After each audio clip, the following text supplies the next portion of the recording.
The day Bubba was born, he almost died because our father was an extremely abusive man, violently abusive. He beat our mother the day I was born, too.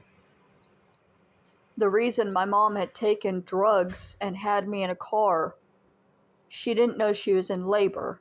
She thought she had a backache from the beating she had taken the night before. So the family knew that my mother was being severely beaten while she was pregnant with all of her children.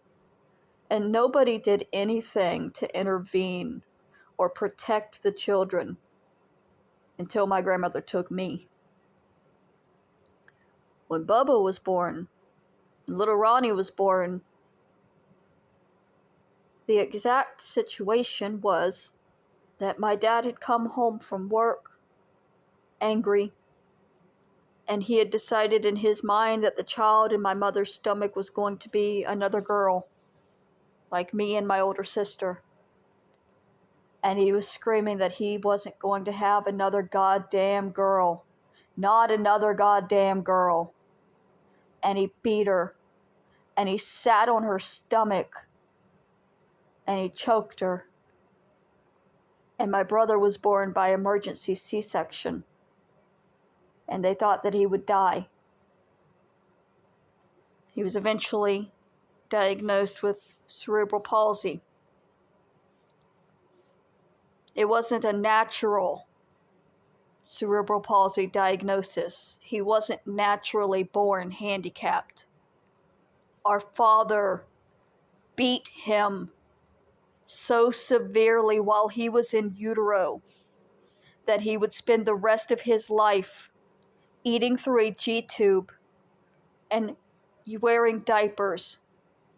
He would never speak. He would never walk. He spent all of his time in a pink rocking chair that smelled of urine because my mother never cleaned it. And the majority of the time, he wouldn't even be clothed because it was just easier. Just like it's easier to let a baby go naked.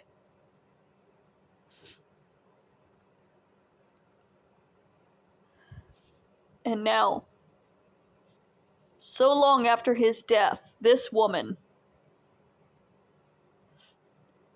his own maternal aunt, my mother's sister, has been visiting the grave with bottles of apple juice because a friend of hers has been holding fundraisers to desecrate that grave with urine.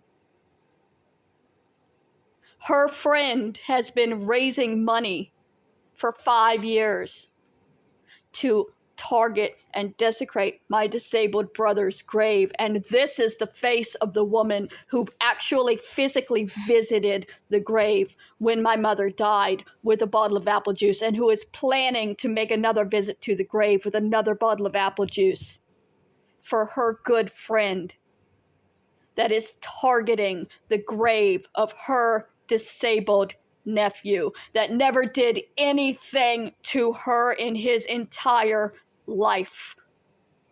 He never did anything but be crippled. But that was enough to enrage my aunt to the point that she would regularly visit his grave to desecrate it. Because that's the type of family that I have. And it's never going to be okay.